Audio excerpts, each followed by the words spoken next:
अल्हम्दुलिल्लाह वस्सलातु वस्सलामु अला रसूलिल्लाह। ग्रुप आपके मसाइल और उनका हल। ग्रुप में सवाल आयो है, मय्यत जी तरफ़ा रोज़ो रखण जो हुक्म। पहिरीं सवाल सुनो था। खुश आमदेद जी। अस्सलामु अलैकुम वरहमतुल्लाहि वबरकातुहू। वालेकुम सलाम रोज़ा वरहमतुल्लाहि रखंदे वबरकातुहू जी।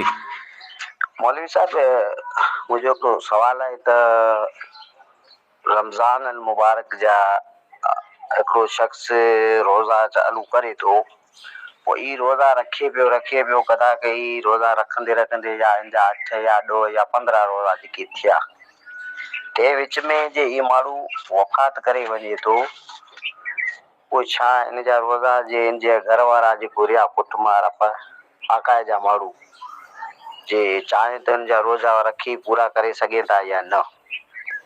माशाअल्लाह, सुठो हिकिड़ो सुवाल आहे। मय्यत जी तरफ़ा रोज़ा, हाणे पहिरीं त ही सुवाल सम्झो, हिकिड़ो शख़्स नेक रोज़ेदार रोज़ा रखंदल आहे अने रमज़ान जे दरमियान फौत थी वियो, अमुक रोज़ा रखे बाक़ी ॾींहं इनखे न मिलिया, त जेको ॾींहुं बाक़ी रही विया इन जो रोज़ो थींदो की न थींदो? जी इन मथे ई रोज़ा फ़र्ज़ न हुआ। जेतिरा ॾींहं इनखे मिलिया एतिरा ज ॾींहं इन मथे फ़र्ज़। मिसाल तरीक़े 28 रोज़ा रखे ऐं वफ़ात करे वियो त 6 रोज़ा इन मथे फ़र्ज़ न हुआ। जे फ़र्ज़ न हुआ त रखे जो को सुवाल ज नथो अचे।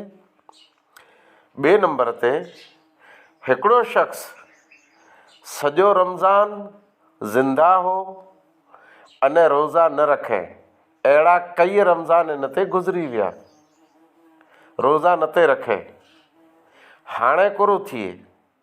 पहलो सवाल त इहो जे रमज़ान जा अमुक रोज़ा रखे न अमुक रोज़ा इनखे रखे जी नियत खरी छला मड़े, पण वफ़ात करे वियो त जेतिरा ॾींहं इनखे मिलिया एतिरो जिन मथे इस्लामी हुकुम लागू थियो, एतिरियूं ज नमाज़ूं फ़र्ज़ हुयूं, पुठलियूं नमाज़ूं फ़र्ज़ न, पुठला रोज़ा इन ते फ़र्ज़ न हुआ। पण जेकॾहिं ज़िंदगीअ में रमज़ान मुबारक जा रोज़ा न रखे ऐं रमज़ान इनखे मिली वियो, रोज़ा न रखे, त कुरो हुकुम आहे। इन जा जेको वारिस रहिया, जेको इन जे माल जा मई जा हर कंहिं जा वारिस बनिया, धणीअ बनिया, उहे इन जा रोज़ा पण रखे। अने अहिड़ो ओछो ज थिए थो जे वारिस रोज़ा रखनि था, पण शरीयत में हुकुम आहे, सही बुखारी जी रिवायत आहे, मन मात व अलैहि सियामुन साम अनहु वलियुहु। जेको शख़्स इन हालत में वफ़ात करे वियो त उन जा फ़र्ज़ रोज़ा इन ते बाक़ी हुआ, उन जा वारिस, उन जा औलिया मतिलबु उन जा वारिस उहो इन जी तरफ़ा रोज़ा रखे। हाणे हिन में त सुवाल में की एॾो आहे ज न, इन ते जेको वस्तु फ़र्ज़ न हुई त वारिस कीअं रखे? अने वारिसनि जो हक़ इहे त उन लाइ करे दुआऊं घुरे, ख़ुसूसन नेक औलाद दुआ घुरे, अने आम मुस्लमान लाइ दुआ मंगंदा रहे।